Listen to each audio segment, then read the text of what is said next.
When I saw this in Slimming World magazine, I knew I needed to try it. Prawn stir-fry omelette, let's get started. So I'm gonna spray the pan with some low-calorie cooking spray and add my veggies. And stir-fry for 3 to 4 minutes. I'm gonna grate in some fresh ginger, give it a whack, then add some sliced garlic. Then I'm gonna add my noodles in and my prawns. Then I'm gonna add some lime juice and some salt and pepper. And now I'm gonna make my omelettes. I'm gonna crack 2 eggs, then whisk it together.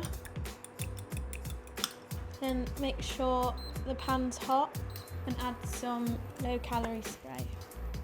Then pour the eggs in. So once it's set, you want to slide it onto your plate. You then want to add your prawn stir-fry onto your omelette.